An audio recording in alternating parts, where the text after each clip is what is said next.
Hi everyone, मैं हूं advocate Rahul Mishra और आज की वीडियो में हम लोग समझने की कोशिश करेंगे एक नए तरीके की एफआईआर 376 की। जी हां, बेहद अलग तरीके से। अभी तक तो हम बहुत बताते थे आपको शादी का झांसा देते हुए इन्होंने मेरे साथ शारीरिक संबंध बनाए, महिलाएं अक्सर लिखा देती हैं, लेकिन यहाँ पर एक महिला ने एकदम सारे जो है रिकॉर्ड तोड़ दिए, जो मुझे पर्सनली फील हुआ। और इस मैटर में उन्होंने बेल भी हो गई, हालांकि क्लाइंट की बेल भी हो गई कोर्ट से।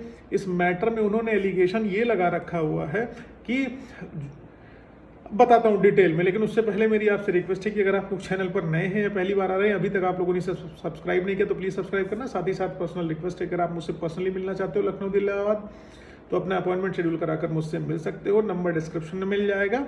देखिए, अभी एक मैटर आया जिसमें क्लाइंट की बेल हो गई। बेल का सीन ये था कि सबसे इम्पोर्टेंट बात है कि एफआईआर आज तक आप लोगों ने देखी होगी जिसमें महिलाएं एलिगेशन लगाती हैं, चाहे शादीशुदा महिला हो, अक्सर चाहे मैरिड वुमेन हो चाहे अनमैरिड वुमेन हो, उसके द्वारा अगर आपके ऊपर एलिगेशन लगाए गए हैं कि आप जो है उसके साथ शादी का झांसा देते हुए संबंध बनाए, ठीक है, या डराए धमकाए, या टर्मिनेशन ऑफ प्रेगनेंसी कर दिए, या जो है कुछ ऐसा कर दिए, दूसरी जगह लेके भाग गए, शादी कर लिए। लेकिन यहाँ पर जो एफआईआर है वो एकदम अलग तरीके की है। इसमें बंदा 1.5 साल लगभग जेल में रहा। अब बेल हो गई उसकी। कहानी यहाँ पर यह है कि इस महिला ने एलिगेशन लगाया, क्योंकि इन लोगों का आपसी संबंध था, पहले से गांव में पड़ोसी थे। इस महिला ने एलिगेशन लगाया कि इस व्यक्ति के द्वारा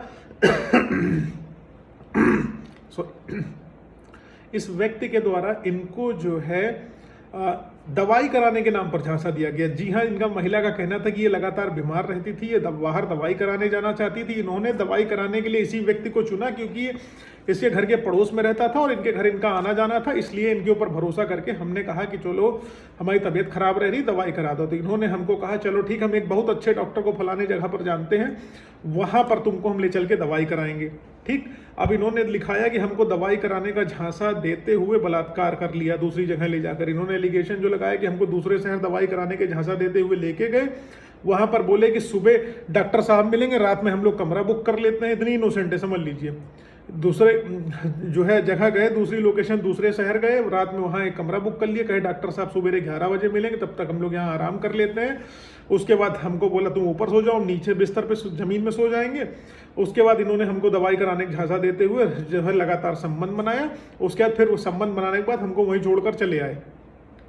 ठीक, और उसके बाद 1.5 महीने बाद ये आके एफआईआर लिखाती हैं। जो घटना इन्होंने बताई 1.5 महीने बाद एफआईआर लिखाती हैं, और खुद से इन्होंने मेडिकल कराने से मना कर दिया इस मैटर में। ठीक है, और उसके बाद जो है इन्होंने एफआईआर लिखा दी, वो बंदा 10 महीने जेल काट गया। अब आप समझ सकते हो 376 का मैटर ये है कि दवाई कराने का झांसा दिया और दवाई कराने लेके गए और वहीं पर जो है हमारे साथ सेक्सुअल रिलेशनशिप बिल्डअप कर लिया, और एफआईआर इनकी लॉन्च भी हो गई, इनको जेल भी हो गई। हालांकि बेल भी हो गई कई महीनों बाद। लेकिन समस्या यहाँ पर यह है कि नए नए तरीके के आपको गेम मिलने लगेंगे 376 के एलिगेशन लगाने के लिए। कुछ सोचना वोचना नहीं है, सिंपल सी बात है, बोलना है कि हमारे साथ ऐसा कर दिया, हो गया, पुलिस ने उठा लिया। अब आप समझ सकते हो कि किस लेवल पर हमारा समाज गिरता चला जा रहा है। इसलिए बहुत सोच समझ के रहो, बहुत अलर्ट रहो।